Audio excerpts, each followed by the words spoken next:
All right. Good morning, everyone. I see that we already have people signing on. So, since there's a lot to cover, I'll just get started. My name is Cece Mortar. I'm the Director of Business Development for the Steamboat Springs Chamber. First, I want to give a quick shout out to our sponsors who make the Business Education Series free. So, thank you to our presenting sponsor, Mountain Valley Bank, as well as UC Health, Northwest Data Services, the Colorado Housing and Finance Authority, and Routt County. Couple house cleaning items. Please switch your chat to everyone so that everyone can see your chat. We'll be taking questions after each presentation, but please don't hesitate to put your questions in the Q&A in the chat feature as they come up so that you don't forget them. And then we're going to kick off today's session with our city presentation. We're joined today by City Manager Tom Leeson and Councilor Steve Muntean. Thank you both for joining us, and I'll let you kick us off. Great. Thank you, Cece, and thanks for the invite. We appreciate the opportunity.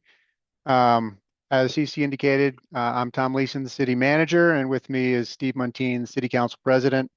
And today we're just going to kind of give a update on the new city council goals that they just recently adopted, um, and give you a little bit of a update on our city sort of financial situation based on 2025 and what we're seeing in 2026, and then a little bit of an update on some upcoming projects in 26.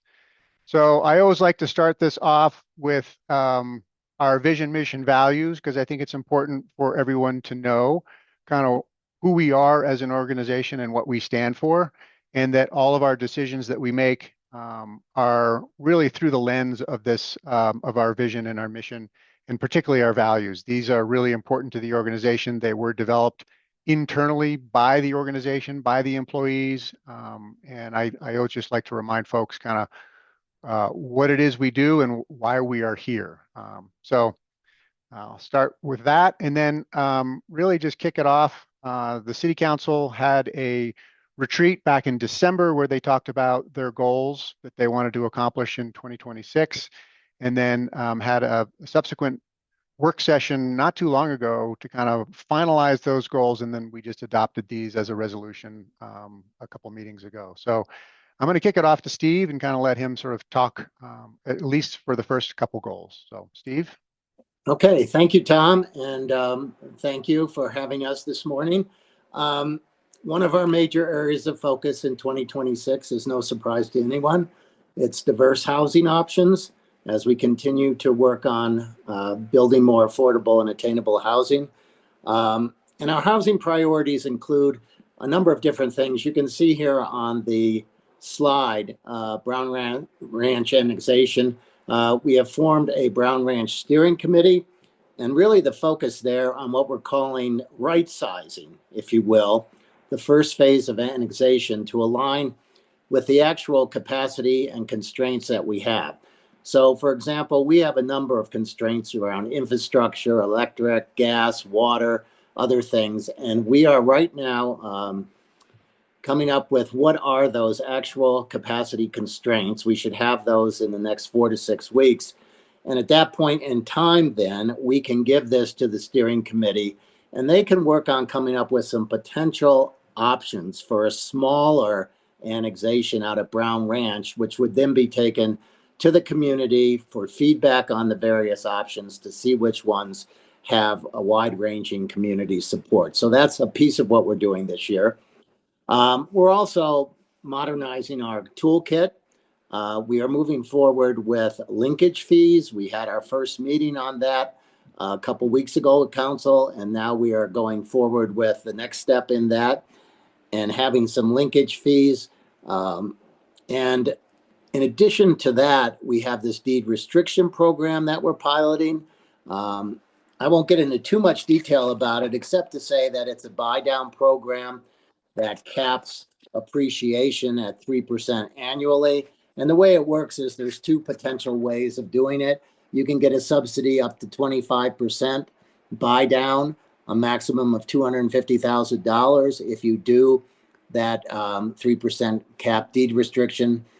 And in addition, if you're a resident occupied subsidy, you could get up to 15% or up to a maximum of 150,000.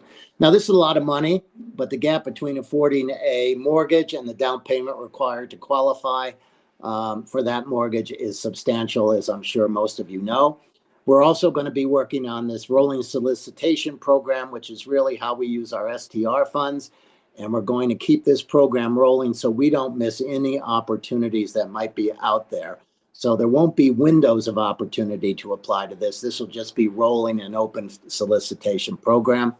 And very excitingly and very importantly, we have it last year on the slide, is this purchase of the Campbell and CDOT properties. That's out by the community center. And we're looking at that property out there as a potential for not only affordable housing, potentially a child care center, potentially a senior facility.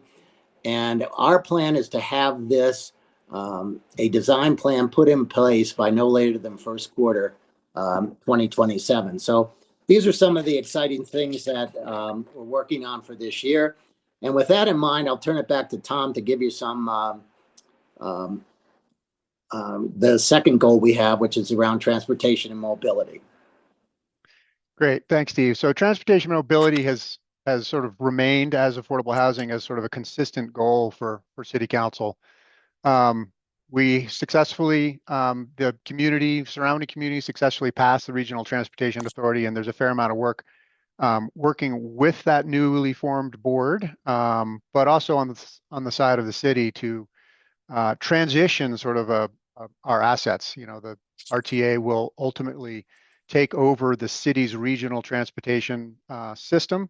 And so we need to develop a transition plan for a transition of all those assets, which includes the rolling assets, as well as real estate. We have the transit center in Craig.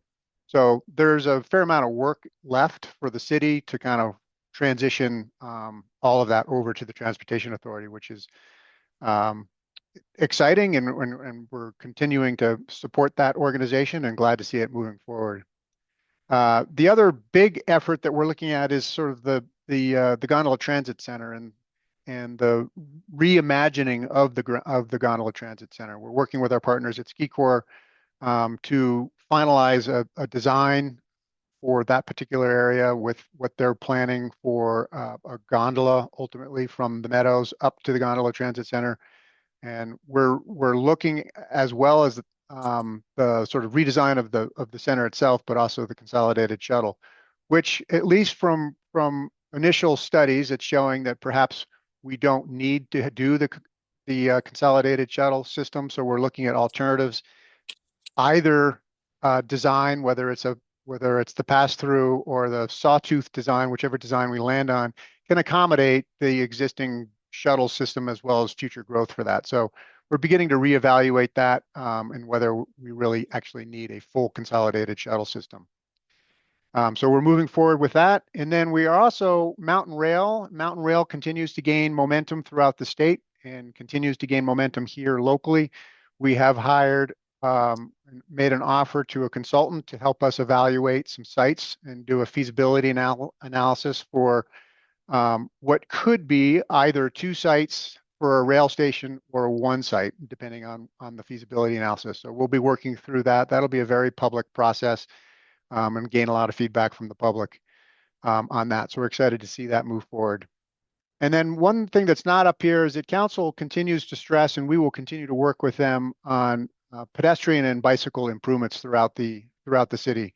That's an important goal that council really wants to gain some momentum on. So we'll be working with our Public Works Department and trying to identify some areas throughout the city where we can really make some improvements for both pedestrian and bicycle efficiencies and really sort of improve the safety for the community on that. So that's the fourth one that I haven't listed. And then I will move over to Steve and let him talk a little bit about the fiscal sustainability. Yeah, thanks, Tom.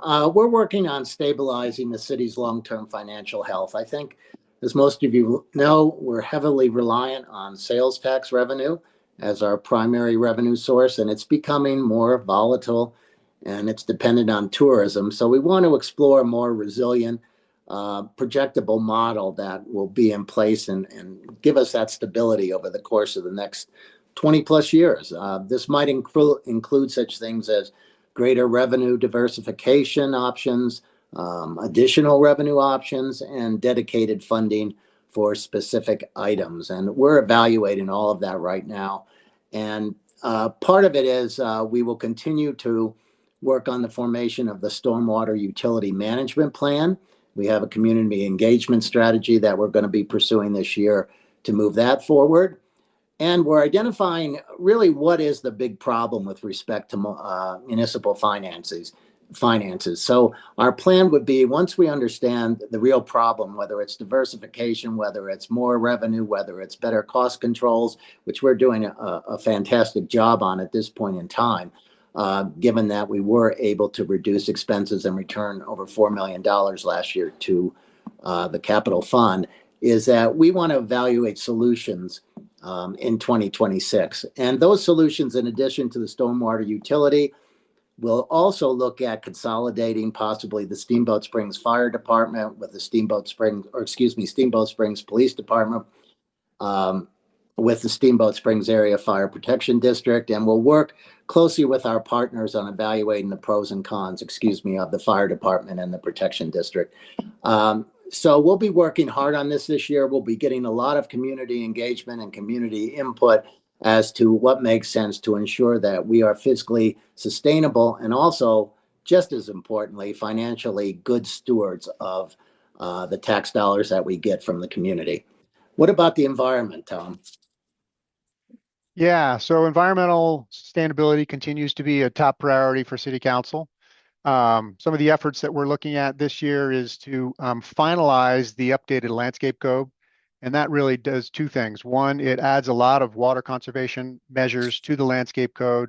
The landscape code has not been updated in a long time, so it's a good time to refresh it, particularly with some of the new water conservation regulations that are in place at the state level, as well as incorporating the new wildfire resiliency code into the landscape code. There's a lot of pieces of that wildfire resiliency code that was adopted by the state, requiring the local municipalities to adopt that as well, that have to do with landscaping. And so that'll all be incorporated into one updated landscape code. So glad to see that. And that's a big effort. Last year, the city finalized what we're called our facility decarbonization roadmap.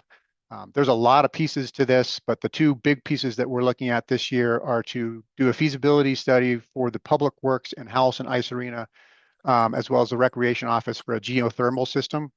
So we'll be going through that feasibility study to see if it's realistic to add geothermal as a source for those two facilities. And if so, then we'll move forward on implementation for that.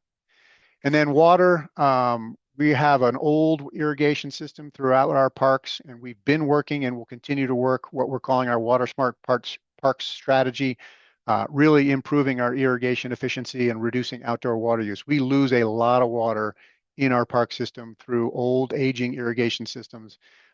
This will improve that, as well as adding a whole sort of smart system so that we can monitor different parks that need water or don't need water based on weather and other conditions, and it'll be just a lot more efficient and significantly save from a water conservation standpoint. So we'll continue to move forward on that, as well as our commitment to the Climate Action Plan. There's a lot of effort within the Climate Action Plan that the city's committed to. That's not necessarily listed up here, but those will be continued efforts in 2026 as well. And then Steve, I think you want to touch on a new goal for the city. Yeah, our fifth goal is really around community engagement and public outreach. We will be moving forward with a community engagement and public outreach strategic plan to help us identify tools and strategies to better connect with all members of the community, to tell the city story and educate the public about city issues. We have a number of council engagement tools that we've utilized. Currently, we have Coffee with Council, which is the third Friday of every month at 8 o'clock in the morning over at City Hall. Starting in June, we'll be back with the Farmers Market booth. Last year, we also started meeting with various organizations. We went with the Rotaries. We met with YPN. We met with the chamber, had Q&As around important community topics, and we will continue to meet with interested groups and organizations like we're doing today as we move forward. We also want to connect with the more vulnerable communities within the Yampa Valley and make sure we do a better job at educating the public about the city's issues, the challenges we face, and the possible solutions. So all that will be an increased focus as we move forward in 2026. Tom, why don't you spend a few minutes and talk about the financial update? Yes, thanks, Stephen. Before I jump to that, I want to do a plug for our new City Connection, which is our digital newsletter that people can opt in. Colorado's an opt-in state, so we can't just automatically send it to folks. But the City Connection is a new digital newsletter that people can subscribe to. It's based on the city manager's report that I do at every city council meeting, and we'll taking out key pieces of that and trying to to sort of communicate and give the community an easier opportunity, if you will, to get that information as opposed to having to go look for it on our website. So that's exciting. Yeah, financial update. So just 2025, we did see a little bit of a reduction in our budget from actuals to budgeted. So it was down about 1.4%, which was actually better than we had anticipated when we were looking at this about October or September, October. So we were down just under $600,000, which is 1.4% from a sales tax standpoint. But that's the good news is that, as Steve mentioned, we were able to, through some savings, personnel savings, that's unfortunate that we had personnel savings because that means we had a lot of vacancies. And we did have some vacancies. And so there was about $1.9 million in personnel savings and another $2 million in operational savings out of our general fund. So we were able to put an additional $4 million roughly back into reserves. And that's the good news. The reserves remain really strong. And I think that's an important note as we go into what could be a challenging year. We have unassigned reserves, which is they're not restricted or assigned for any specific purpose. And there are a couple different categories of that, but that we are at about, with the additional $4 million, at about $31 million in reserves. So we have a very, very healthy reserves. And that's a good thing because as we move into 2026, we did budget 1% down from our 2025 budget. But we've got a fair amount of headwinds coming up with a lack of snow. That increases the wildfire risk. We hope that it's a wet summer. But we are seeing some, numbers come in less than we hoped they would in the first, January and February. We haven't seen March yet, but the lack of snow, wildfire risk, and just sort of general apprehension, if you will, in the economy. It's just, we've got some national trends that are additional headwinds. But the good news is that our local spending continues to be strong. We have tax on groceries, which is a very, very stable part of our sales tax, and that remains to be strong, as well as local consumption. So we get tax on deliveries when you order something from Amazon. And then the Steamboat Springs brand, I think, is very strong. We had a lot of people that, even though we had a lack of snow, decided that they were going to come anyway because they're here for the mountain experience, not just the skiing. And I think we need to hold on to that and make sure that Steamboat Springs brand stays strong. So I think those are tailwinds for us, and certainly will be tailwinds moving into the summer as we move forward. So as we look at 2026, and we will continue to monitor, even though we estimated 1% down in 26 below the 2025 budget, we're seeing numbers come in at 5 or 6% below. So we will continue to monitor our budget. We want to make sure that we limit impacts to current full-time employees. Our employees are our greatest asset, so we don't want to get into a situation where we're having to lay a bunch of people off because it takes years to bring them back. We've also made really good progress in our deferred maintenance. We had a long list of deferred maintenance that we've really made good progress on, and I think that we really want to kind of keep that momentum. Focus on our strategic plan. We are going to be developing a new 2026 strategic plan, so it'll be very clear in terms of what our priorities are and where we need to spend our resources. And I think we need to stay focused on that and make sure we don't get distracted by, other things that pull away from those priorities. And then avoid cutting costs that create long-term impacts for the short-term cause. And that's a little bit what I was talking to with respect to full-time employees. So as we look forward, because we have healthy reserves, I think that if we need to pull from reserves to help the 2026 budget, I think we feel comfortable with that at this point. There's no indication, at least yet, that we're going into a long-term recession of any kind. We have already communicated to our departments to tighten our belt, which means really look at some of that discretionary spending, if you will, training, travel, those types of things. Really try to make sure that we're not spending where we don't really need to. Um, and then as we get vacancies, we're going to take some extra step to make sure we evaluate whether we really need those positions. It's always a good opportunity to evaluate when that happens. And I think this is sort of added discretion to that as well. We're going to really talk to our staff about limiting additional supplemental appropriations that would require to use reserves, because we don't want to dip into reserves any more than we have to. And then we will be ready and have a plan in place to pivot if we're seeing greater than 10% down month over month. And that would include reducing service levels, probably a hiring freeze, delay some of our infrastructure improvements out of the general fund. We had I think 11 or 12 new employees coming in 2026, which we had already delayed to the second half of the year, but perhaps delay those even more to save some money, as well as service level cuts if we need to. And then we can always use budgetary reserves additionally. So we'll continue to monitor that, but I think we've shared this with council. Council feels comfortable with this strategy, and we'll be giving them regular updates. And then finally, I just wanted to highlight some of the major initiatives that we have coming up in 2026. I mentioned the 2026 City Strategic Plan. We're calling it our Strategic Plan 2.0, which we're excited about. It's going to be, building off the momentum that we did in 24, but working really closely with the City Council, with their priorities, looking at sort of operations and really what do we need to focus on in the next 2 years. We have a recently adopted community plan. We'll be using that as a baseline for moving forward in terms of our plan and policies, but we're excited about the new strategic plan. And I also think it's going to be a lot more focused than it was in our previous one. So we're calling it 2.0 because it's going to be a significant improvement.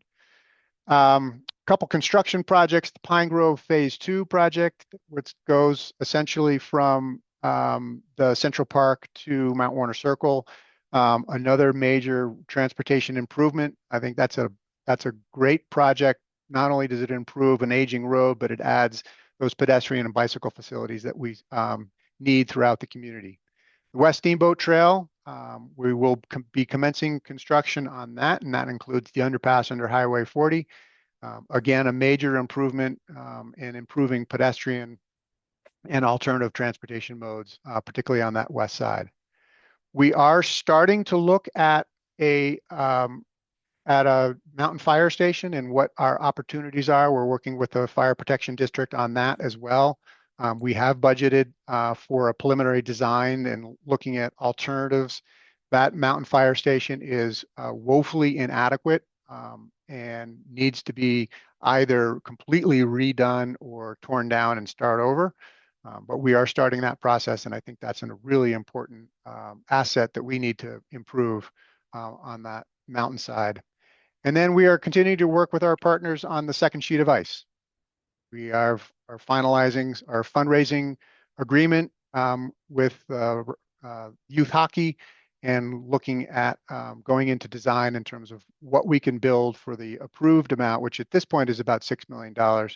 And we're excited for that. That is a high demand facility and definitely needs an expansion, and we're hopefully be able to move forward with that with our partners. So I think that is it. Steve, did you have anything to add or you want to close? No, I think that's it. I think you'll see we have a full plate of goals and initiatives in 2026. and we look forward to making progress and keeping all of you informed. And we, as always, want your input, comments, insights on a regular basis. So if there's any questions, if we have a few minutes here, we'd love to hear them. I'll stop sharing here.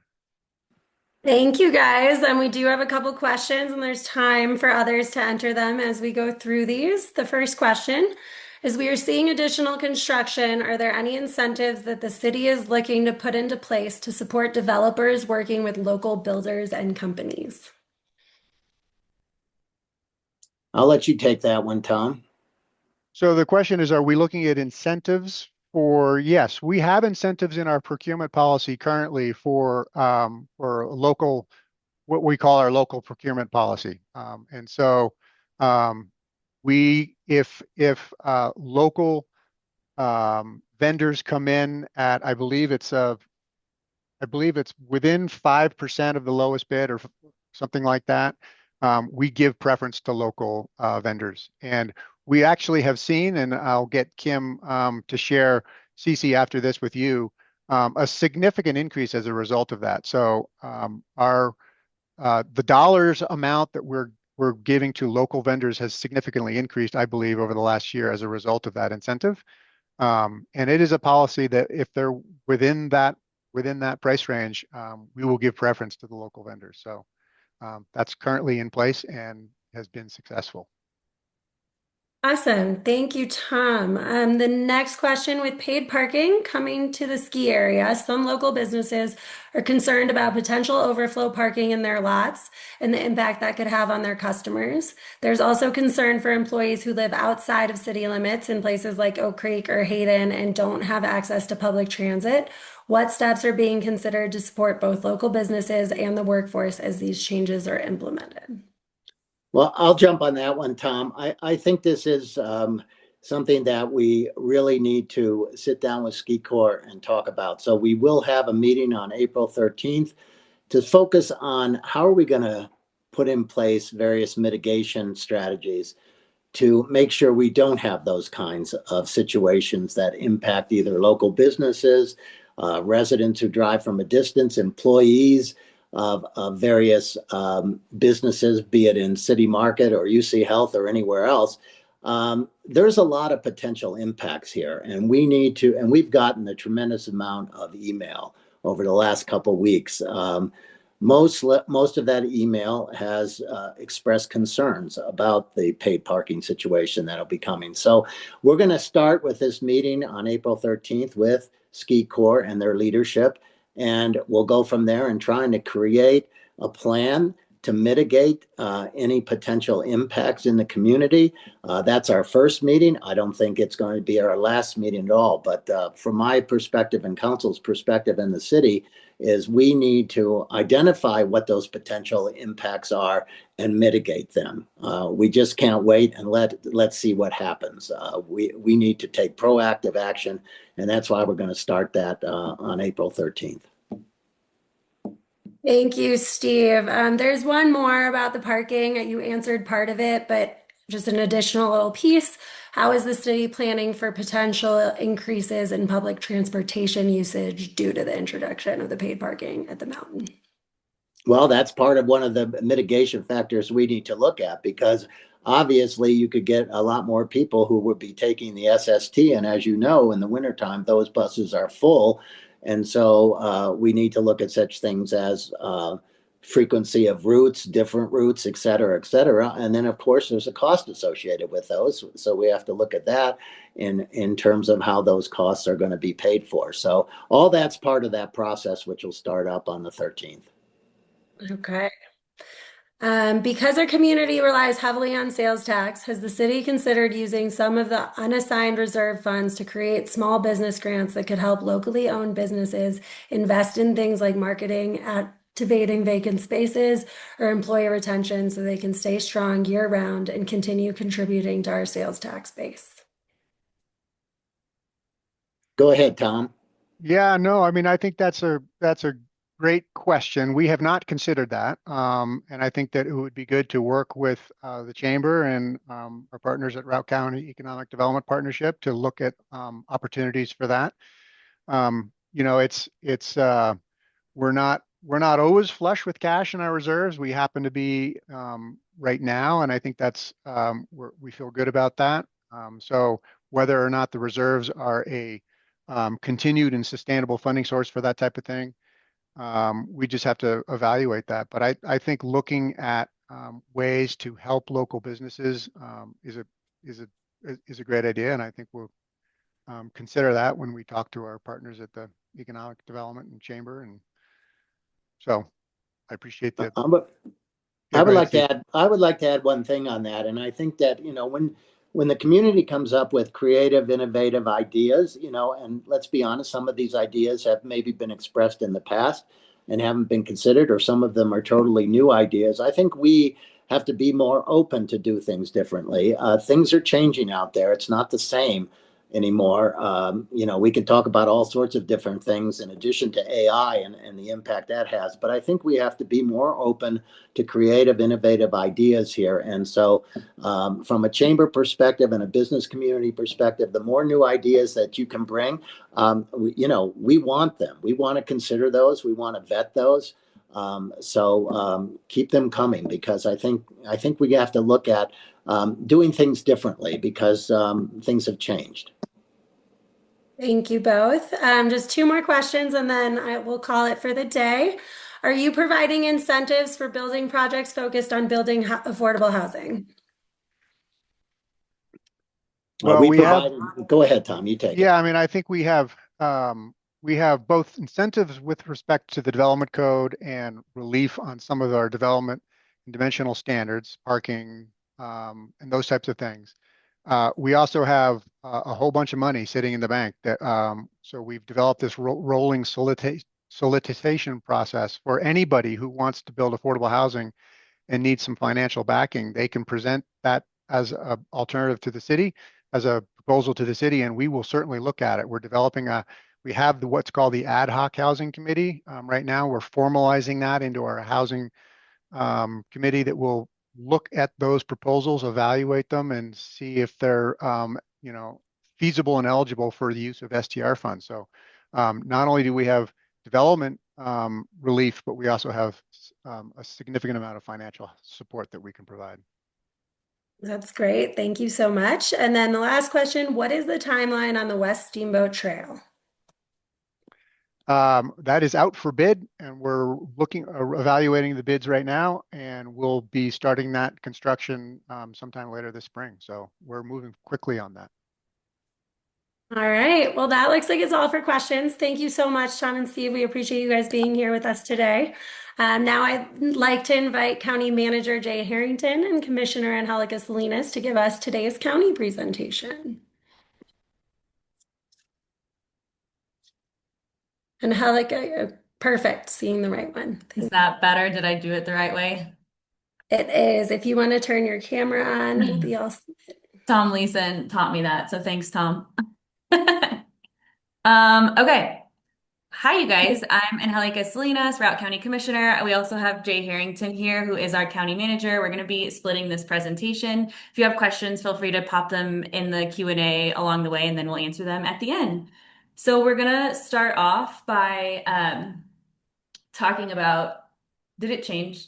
Okay, talking about the Excel and Energy PUC process that we've been going throughout the last year, and quickly give an update on where we are here. So as we know, the Hayden Station is slated to close, and we have been going through the process along with the town of Hayden to think about the just transition and what that impact will be to our communities. And the PUC originally awarded us $6.32 million in community assistance payment over 6 years. Excel sought to keep those payments at 6 years, and the county, along with the town of Hayden, filed for RRR, or re-argument, or rehearing, re-argument, and reconsideration. After that, the payments have been extended to 10 years, which is adding approximately $10 million in additional funding. We were also awarded the assets of the Hayden Station spur line, pump house property, and water rights after 2050. This is a very ongoing process, along with the town of Hayden. We want to make sure that our communities are left whole, that the just transition process takes care of our workforce, and future economic development needs, in addition to backfilling all of the special districts and the taxes that rely on the revenue from the Hayden Station. So that's where we're at with that. Um, and then some other things that are exciting that we've done over the past year and are moving forward is South Routt Housing Authority has officially been formed. This is a partnership with the town of Yampa, the town of Oak Creek, and Routt County. In early 2026, we completed the IGA, and the jurisdictions for this new housing authority are the Oak Creek and Yampa Fire Protection Districts.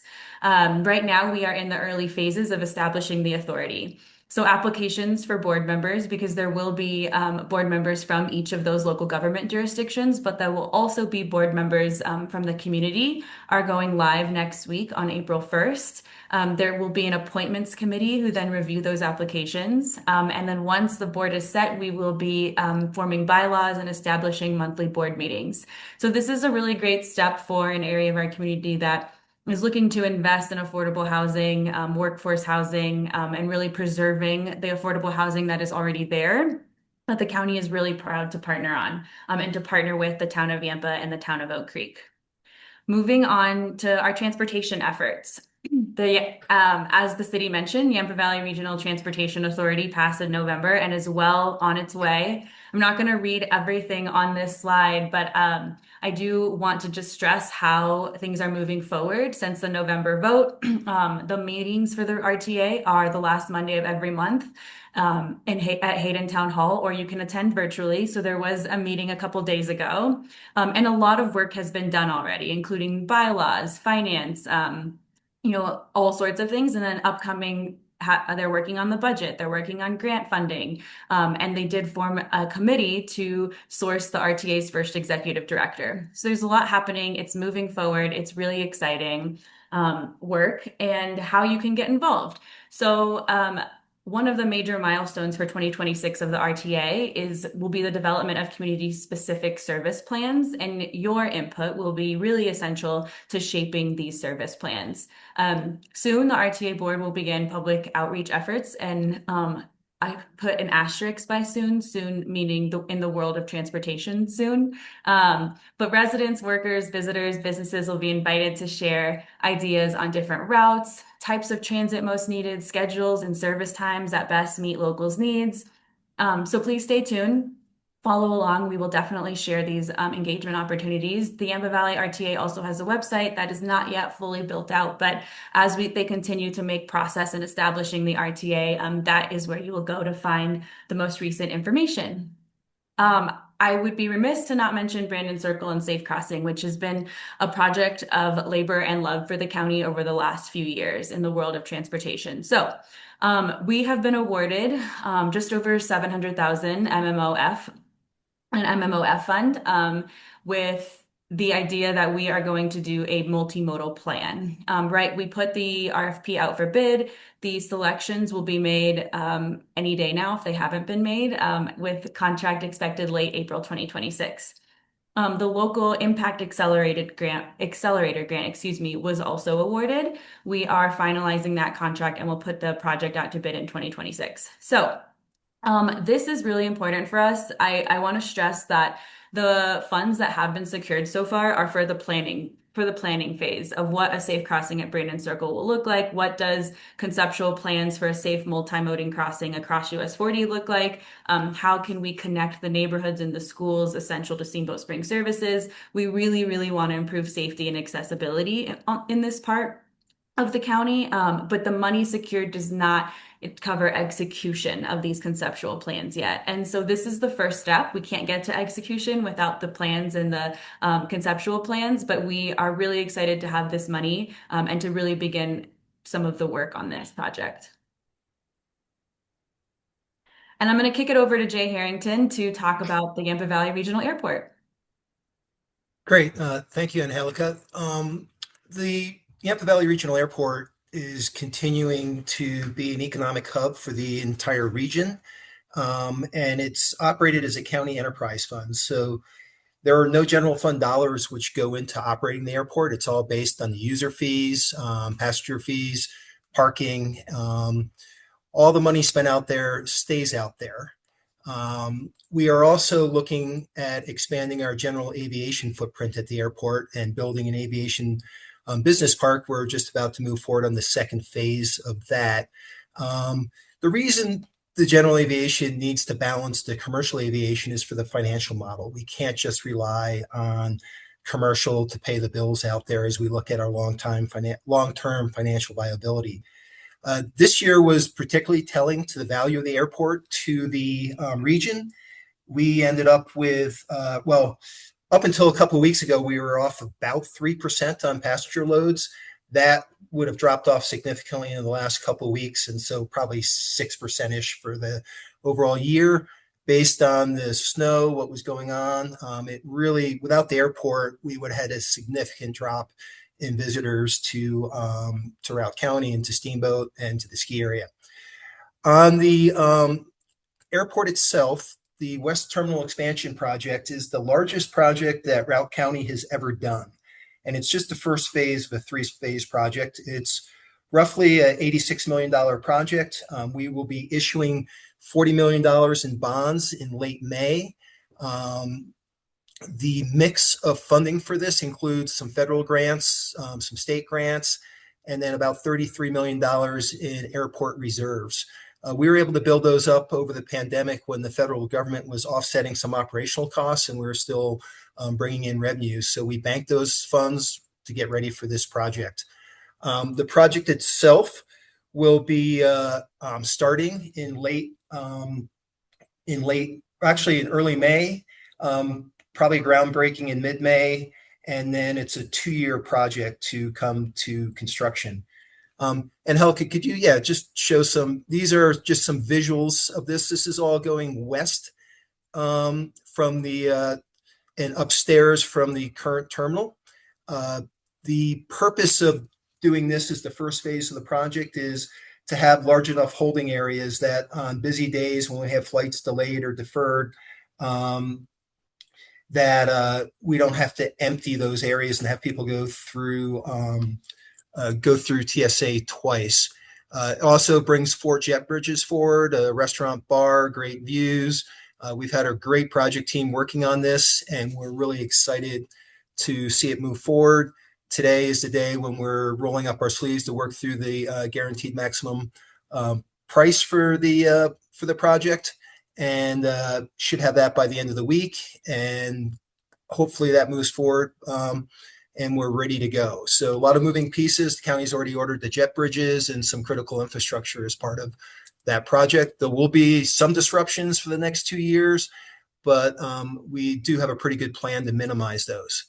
On the aviation business park, we've been working with a range of funders on it, from CDOT, DOLA, Federal Economic Development Association, to build the infrastructure to support this.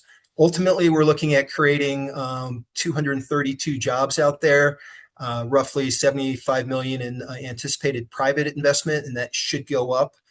And hopefully by later this spring, we'll have all the development agreements finalized with the developer on the second phase of it.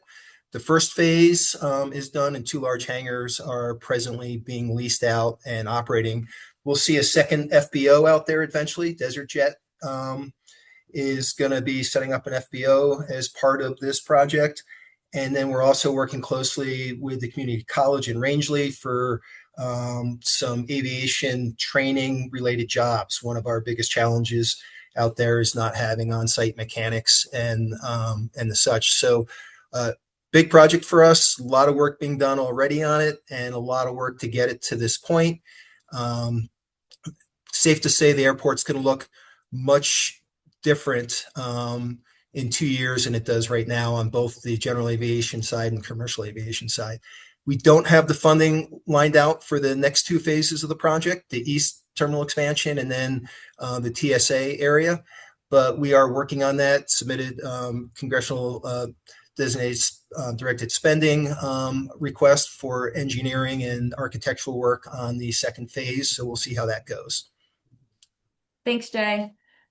We're going to move on to talk about the lodging tax. So, Routt County passed a lodging tax in November of 2025.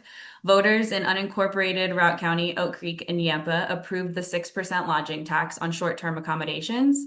This tax does not apply to the city of Steamboat Springs, any businesses in Steamboat Springs, or in the town of Hayden, which already levy their own lodging taxes.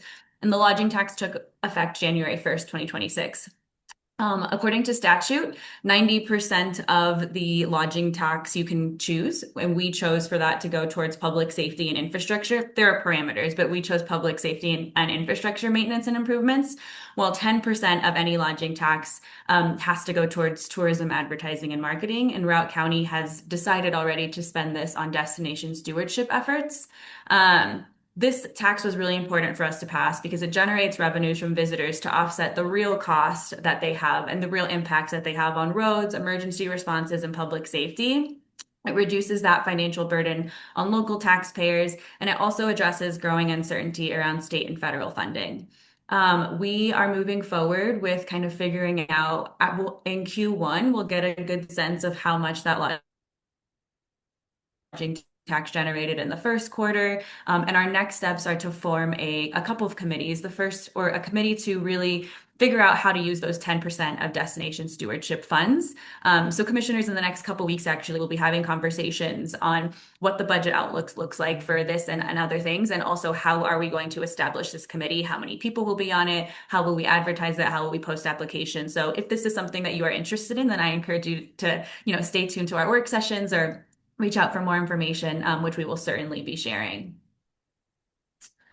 Next is early childhood education. This is something that we are excited to continue to invest in and work in, along with First Impressions that lives under the county.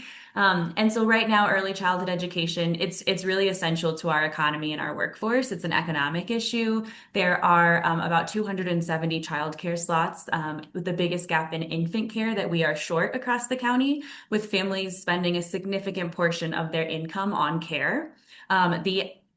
We hired early this year in February, we put on an RFP to really dig into the research of sustainable funding for early childhood education and what that would look like. Really doing research on where are the gaps, where are the priority areas that we need to focus on, what kind of partnerships and coalitions can we build. And right now we are looking at around an $8.5 million gap to build a system that meets our community needs across the county. And so far that work has resulted in 3 priority areas, which are space, so building and expanding childcare capacity. Building and expanding childcare capacity, licensing support across the state to create more available slots, access, making care affordable and matching family needs. We have our tuition assistance program, but also looking at access for different workforce. So right now, there's not a lot of access for childcare for families on the weekends or after 5 p.m. And so what does that look like for families who work in the service industry, at restaurants, or places in the hospitality industry where they need care outside of those traditional hours of care Monday through Friday?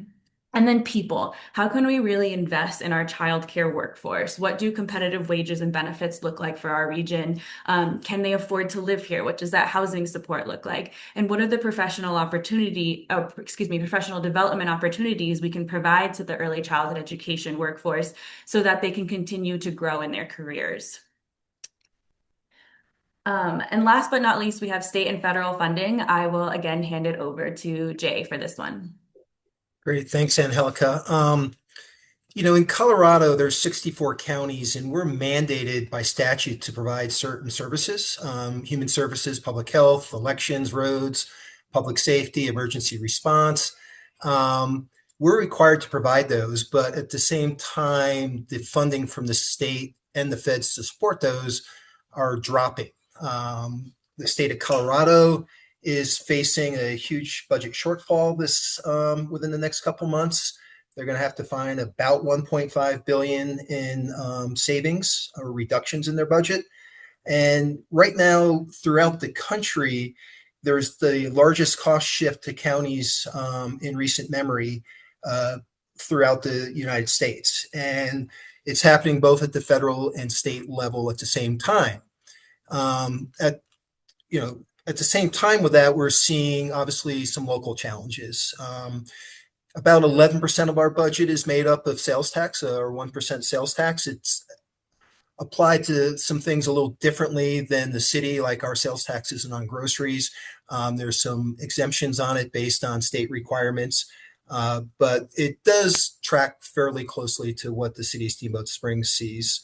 Um, so we're seeing a decline for now. Our HUTF funds, which is our highway user tax funds, which is a major funding source of Road and Bridge, which is our second largest operation in the county. Um, the HUTF funds have dropped quite a bit, 5% in January, 10% in February. And from the best we can tell, that's from less fuel sales. It's a set fee on fuel being sold. So we'll see how that plays out. But those are all things that we're trying to look at. The county has significant reserves, though most of those are allocated for projects which are in the pipeline or current infrastructure. We pay for every mile of road on an annual basis. Every vehicle is paid for on an annual basis. So we save up money through the lifespan of every piece of infrastructure we have, and then we buy it cash. The county just eliminated, outside of the debt coming forward for the airport, we just paid off our last major bond issue, which was for the Justice Center, and that was paid off late last year. So those are kind of some issues we're looking at the local level. We're trying to be cautious and judicious on how we react to things. We're not broke. Many of our partner counties and neighboring counties and mountain ones are in hiring freezes, staff reductions, cutting back of services. We're not there, but we're monitoring those issues really closely. On the federal side, we won't really know what the big bill will include completely till December of this year. A lot of those requirements were phased in after the election in November. But we do know that there's going to be cuts to Medicaid, which is going to really hit human services and behavioral health programs. We're seeing continual federal funding freezes get frozen, unfrozen, and impact service levels. And then what we pay to to administer SNAP, Child Welfare, and Medicaid administration, that funding hasn't been keeping up with the costs. So the state's trying to look at ways to address these issues. Unfortunately, some of their solutions are a little top heavy down and may not be the best for Routt County. So the commissioners are actively monitoring that and working on that on a financial base, or working that on a legislative basis. So a lot going on. We have, as I said, good reserves, good internal controls. We're well positioned to move forward on things, but we could have to address things in a little slower manner than we'd want based on what's coming down the pipeline. Obviously, this summer, we're already planning and in the detailed planning for how to deal with potential emergency issues, particularly if we get into a serious wildfire issue. The sheriff is technically the lead fire official for the county. And between our emergency management team, our dispatch group, and our sheriff's office, there's been a lot of work already going in, getting ready for what potentially could be a busy summer. I'll turn it back to you, Angelica.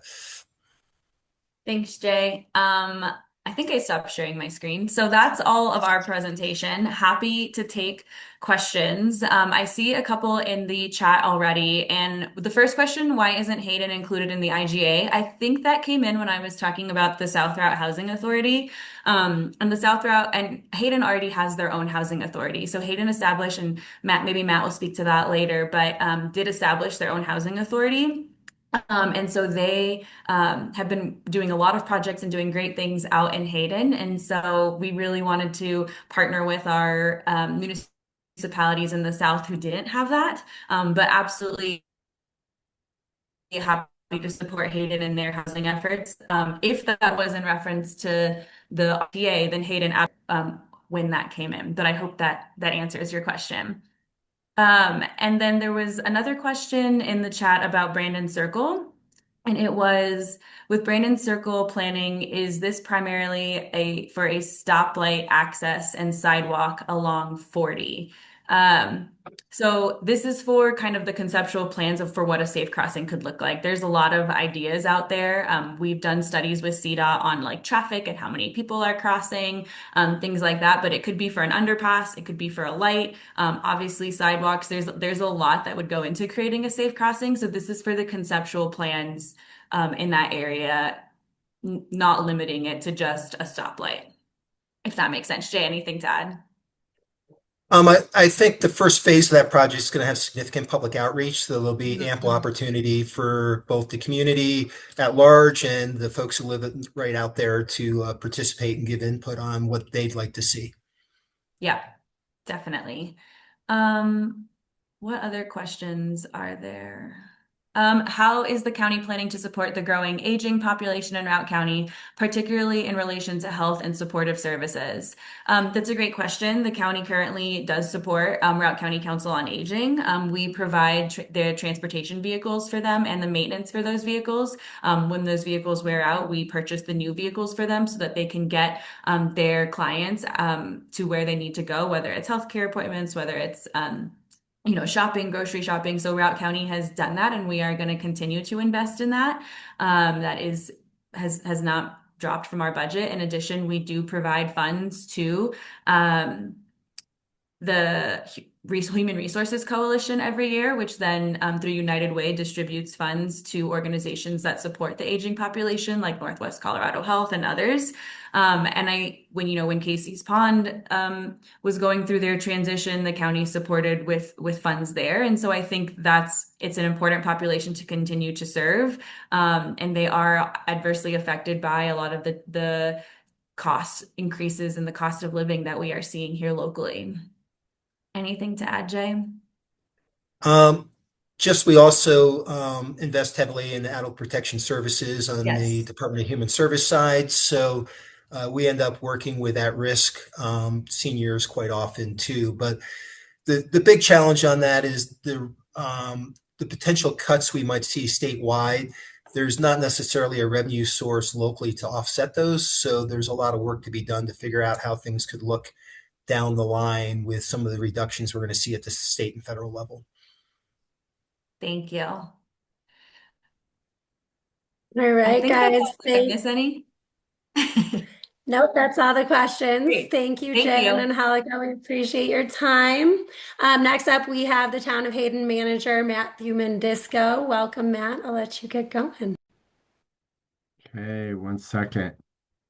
I think everybody can see the screen there. So I'll go ahead and get started. My presentation's a lot shorter, but Matt, it's showing us the wrong display. We see the notes side of it. okay, 1 second. If you just reshare and hit display settings at the top, you can adjust. Yeah, 1 second.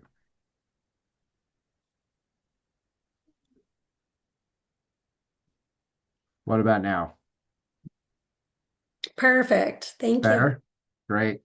Okay, so as Tom led on as well, I always like, so I start all of our PowerPoint presentations with our purpose, vision, mission, values.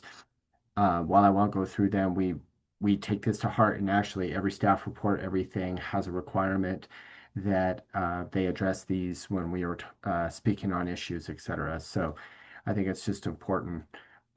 My discussion items today will be on the Northwest Colorado Business Park, affordable housing projects, the Hayden Center, just to keep everybody kind of in the loop with that because it's pretty exciting. And then the state of development in Hayden as a whole. And then a quick shout out to our geothermal update, which has been in the paper from time to time, but I think it's pretty exciting in terms of, I was going to cover the PUC stuff, but the county covered that pretty well. So, but I'm happy to answer any questions if that comes up.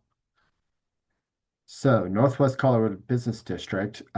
This has been in the paper a couple times. People have talked about it, but for those who may not know about it yet, 58 acres. This picture is actually two phases. So this is the business park that the town is developing. This is privately owned, but we have 15 platted lots. But since hitting the MLS and I want to say I think it was 2024, we've sold, well, almost halfway sold out of those lots. We have one right here, a couple over here, and right here, and then everything else has sold.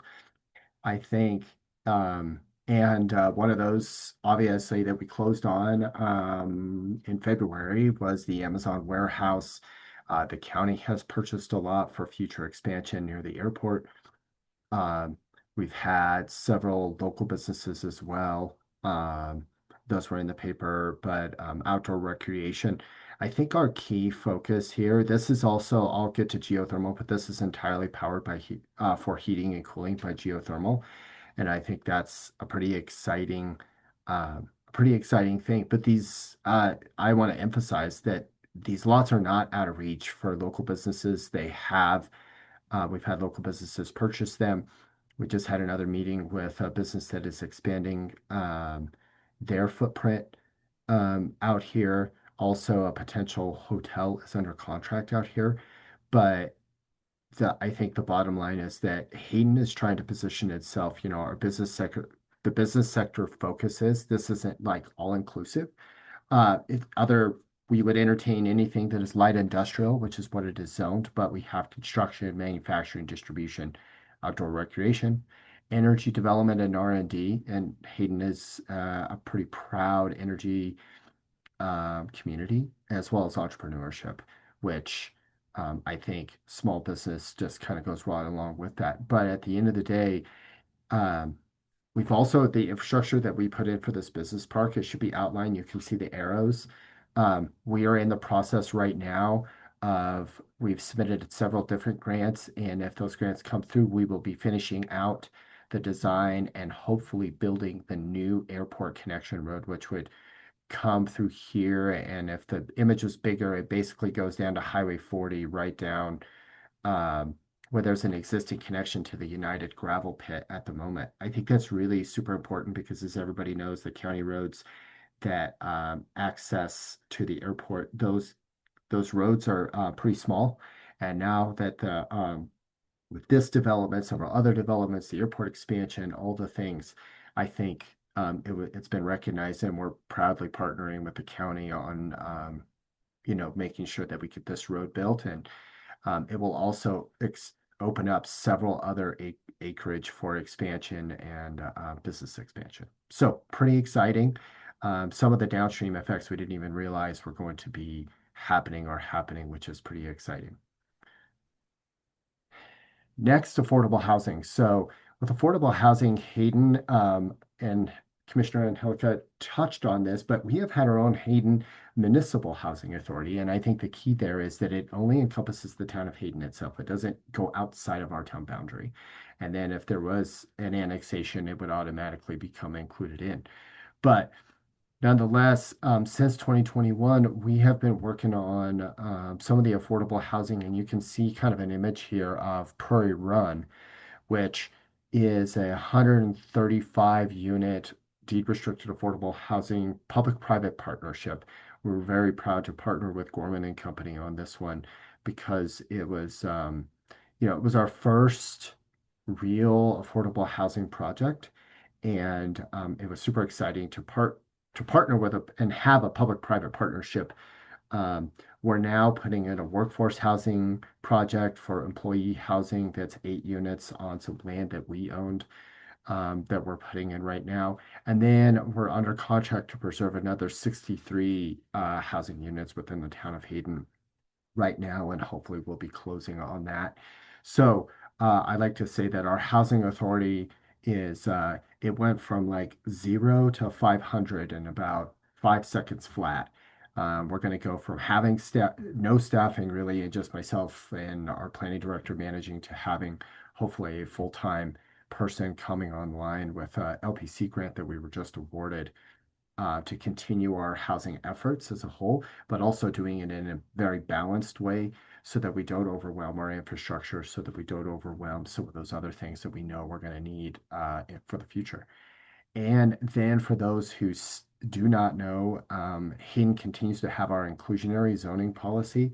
I think this is a key factor. Some of the units that I mentioned here are not mentioned in some of the other newer developments, but anything that is 5 units or greater per our inclusionary zoning policy has to um, include 10% of their stock as affordable housing, deed restricted affordable housing. The state requires us to have a fee in lieu that they can pay, but so far, nobody has paid the fee in lieu. And actually, they've included, now we do have a few developments that have indicated they are going to pay that. And if they were to do so, we would take that money, reinvest it out into the community for affordable housing. But I think it's a key factor because it helps affordable housing take place without the town and or our housing authority having to initiate it. It's so I think it's a pretty exciting policy to have on the books. Um, so next, the Hayden Center, and I say a community center for everyone because believe it or not, we are 2,000 individual memberships and growing at our community center. It's a full service facility when it comes to health and wellness as well as arts and culture. And we also have a childcare center in here. So we call it like kind of have a triangle of three things that are provided within the center. And I think one of the key aspects of the Hayden Center is that it's also a regional conference center as well. We can host up to 400 people for multiple days. We have a full service commercial kitchen that can be used for catering at any time. And we're starting to get actually this year for the first year, we have three separate conferences that have booked the Hayden Center for use. And what I think that shows is that that's going to continue to grow as a trend when people love coming here, but businesses, or maybe they're having, a corporate retreat, or maybe they're having something they can use our facility. We have the tables, the chairs, the catering ability, all of those things, and it's actually fairly reasonably affordable. I think that's the other aspect is that it's yeah, it's fairly affordable um, because we want to maximize usage of the space, and at the same time, our health and wellness is growing. We have massage in here now. We have personal training. It really is a full service facility, and thank you to all of our staff over there who are making this possible. I'd love to claim some credit, but they really are the ones, all boots on the ground, making those kind of things possible um, on a daily basis. And I think it's also just important to note that the Hayden Center is becoming kind of the hub of the town of Hayden, or one of them, in terms of visitation, gathering space, where people meet. Um, and our membership is growing by, I want to say, both directions, both east and west and centrally. We have a lot of people from Craig that are members, some folks that are from the east side of Summit, Steamboat, etc., that come, and a lot of them just come for adult play, adult volleyball. We have like 20, 30 teams participating right now. It's pretty crazy, actually. So it's been fun and it continues to grow. So we're excited about that. Um, so now I'm going to talk about the state of development and planning. I do want to shout that the county was talking about the airport. The airport is the single biggest economic driver within the town of Hayden. Um, the work they're doing up there is just incredible. It's they really do deserve a lot of credit. And I think Jay touched on the fact that without the airport, that visitation and everything else, which we are, we feel the impact. People obviously don't know that they fly into the town of Hayden when they fly into that airport, but they do.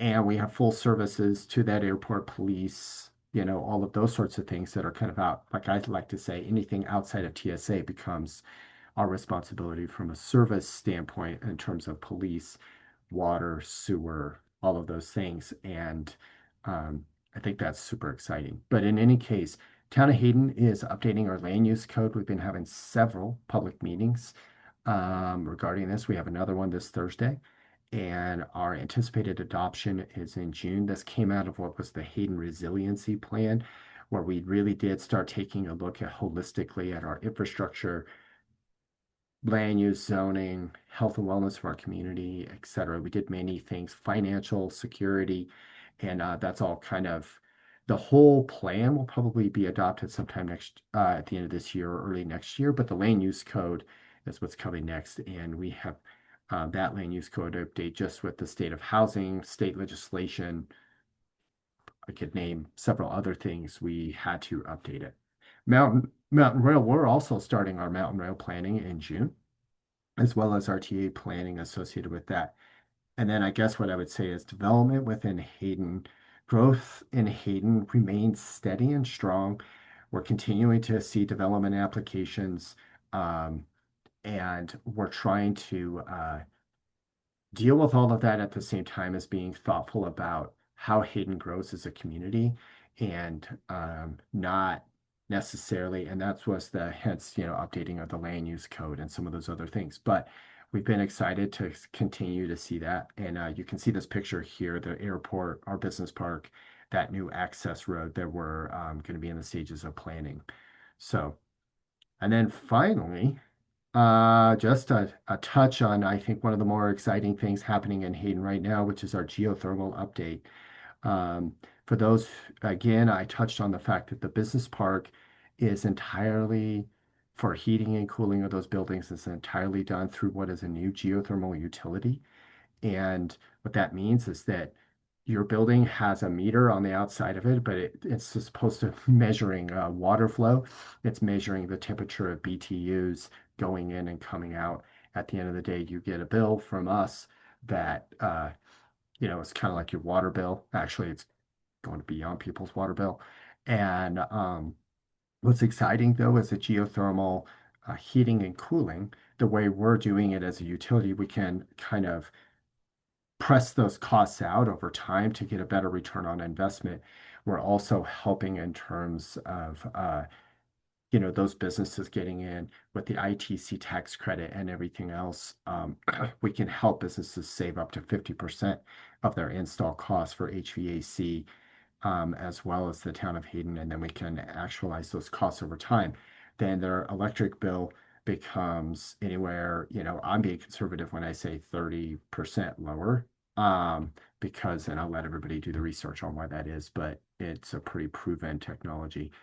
Um, and the exciting part is that the Yampa Valley Regional Airport's expansion is going to be connecting to our system, which originally we didn't envision. But then when we had the opportunity to partner with the county, it became pretty exciting. So their expansion, heating and cooling wise, is going to be powered by our geothermal energy network. And that's the key thing is it's an energy network. But we are already starting to have conversations about how we're going to expand this utility within the entire town over time.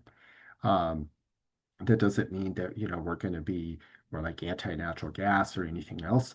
It's just another option for people to consider or developments to consider if that's what they want to do. Um, if they don't, that's okay. Um, but outside of the business park, which there is no option, you do have to connect to our system. But within the town, I think we would be offering it in a more competitive nature, just to give people options. And if they consider they want to do that, that's great. If not, they want to stick traditionally with natural gas or whatever they want to do, that's okay as well. So um, my presentation's about 10 minutes. And I don't know if I'm at 10 minutes, I might be past it a little bit, but nonetheless, I'm going to stop sharing. I'm not sure if there were any questions, there may not be, but I'm happy to answer them if there are. Thanks, Matt. Very exciting updates for Hayden. And we do have one question. Will local businesses like restaurants and food and beverage providers be able to get involved with the airport expansion? I think I would actually leave that to the county to answer. I think, the county has the growth plan there. They have the expansion. They have all of those. From a local contractor standpoint, I'm going to assume that whomever the GC is, just judging by some of the bigger projects here in Hayden, even though like for Prairie Run, for example, the GC was not local. However, that GC, I know they hired at least 8 local businesses to do various trades, various things, etc. And I can't speak for the county, but I'm going to assume that from an efficiency standpoint, typically GCs like to hire local if at all possible. For example, I know the GC that is building Amazon's warehouse has hired 4 local contractors specifically, um, just for, some of that work as well. So I think it bleeds over in a way that is helpful. And at the same time, those really, really big projects require a ton of labor. And with the labor, the condition of labor in the valley, it does require outside coming in type of thing. But I know the GCs, typically my experience is they hire locally when at all possible. So That's awesome. And that we don't have any more county representatives online, but I can help get the county answer to that reach question as reach well. out to them. I think that's more of a county question specifically of getting involved somehow other than what I just talked about. So Yeah. Thank you, Matt. We appreciate your time. Next up, we have Louis Feinberg, who is the town administrator for Oak Creek. Thanks for joining us today, Louis. Oh, it's my pleasure. Thank you. So, see, we're nearing the end of our time here. So, in the interest of time, I'll be quick with our updates. I'd first like to talk a little bit about some of the projects we have in the pipeline, some of our infrastructure projects. Like most towns across the country, we have a tremendous amount of infrastructure upgrades that need to take place. We're expecting in 27 to be moving forward with the Sheriff Reservoir Dam Rehabilitation Project. Sheriff's Reservoir is Oak Creek's reserve water supply. There are some deficiencies in the dam, and it's going to be about a $5.5 million project, so fairly large project, and we have about 80% of the funding in place. We are also, we just applied for some congressionally directed spending to do a very large water line upgrade project. We applied for $1.5 million. Fingers crossed that we can get some of that. Recent studies of the town's water distribution system have shown that there's a staggering amount of water loss. So, in an age where we are about to, or we can expect rather, water restrictions to occur on a fairly regular basis. The town board has made a priority of upgrading the town's water distribution system so that we can eliminate a lot of that loss. Um, we submitted a funding request to DOLA to do some sidewalk and drainage upgrades around Town Hall. And we are getting ready to submit for a planning grant to Great Outdoors Colorado to do a planning project for the town's ice rink facility.